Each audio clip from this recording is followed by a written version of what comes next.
It is not uncommon for games to share glitches or unintended mechanics with each other. Valve games famously have bunny hopping, where speed is compounded in the air by strafing while contact with the ground is kept to a minimum. But this isn't strictly isolated to Valve properties. Quake, for example, also has bunny hopping. As another example, Super Mario 64 has backwards long jumps where the lack of a cap on negative speed is abused, and The Wind Waker has similar negative speed abuse with super swims. When it comes to Super Dangerous Dungeons, a mobile game developed by the team behind icons such as Heartstar and Total Party Kill, you would think that speedruns would be relatively simple.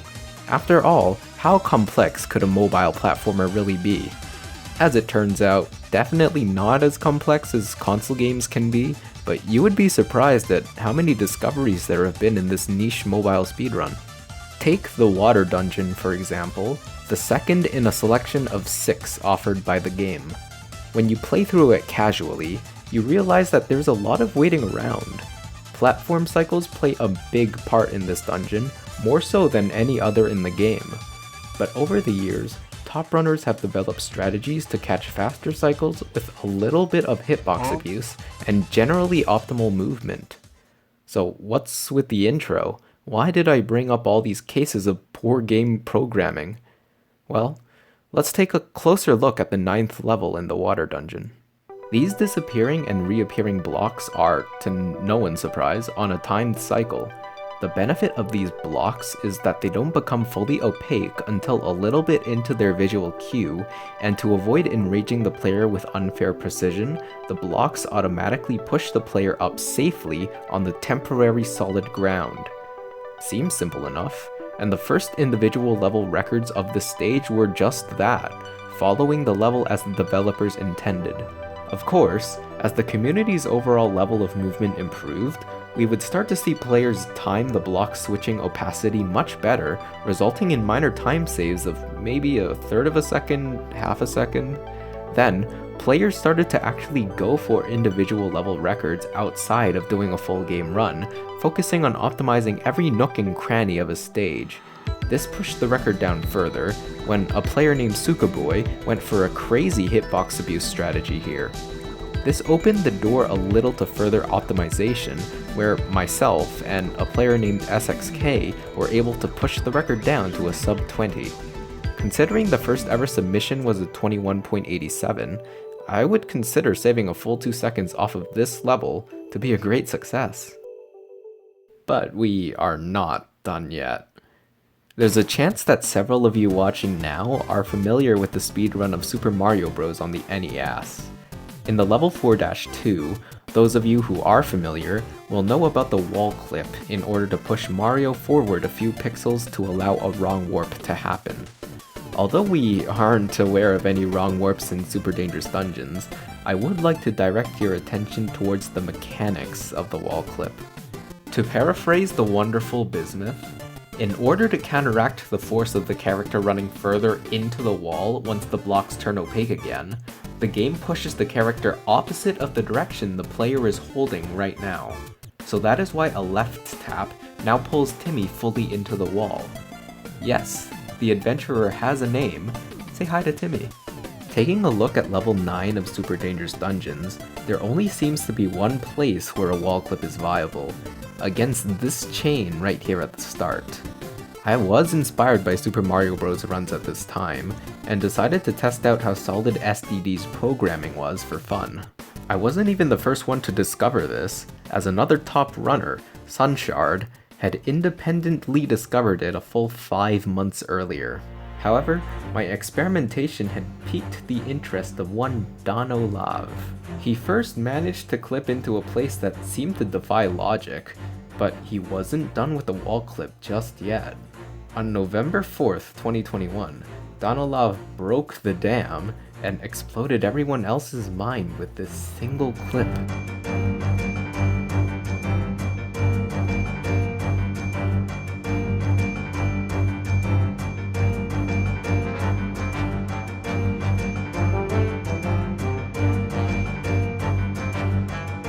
After this, it took me a few minutes to replicate, which confirmed that it was a genuine new discovery.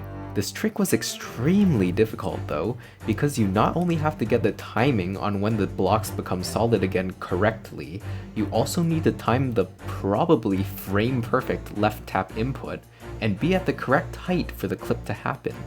If you're too high, you materialize on top of the blocks. If you're too low, you fall onto the bottom layer of blocks. It took a full hour, which included a dinner break, before I performed it with the endgame timer.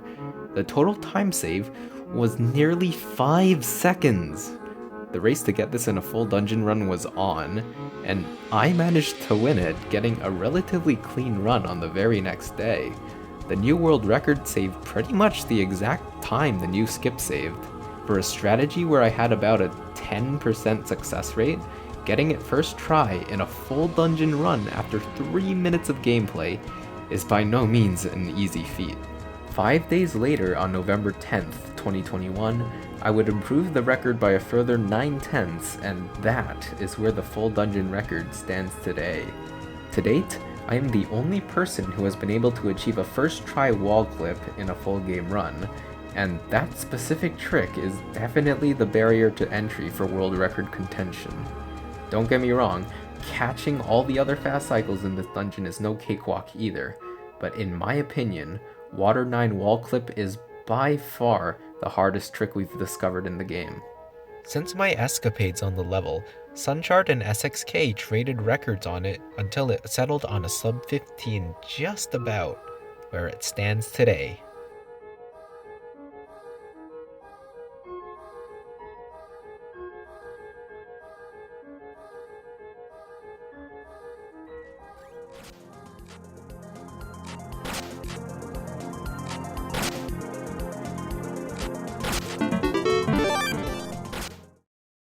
Hey, thanks for watching. I put off working on this video for a while because I just didn't really know whether to upload it to my main channel, the one you're watching this on now, or my second channel because, well, this kind of fits under the world record progression, but at the same time it's only 10 minutes long, a lot less even.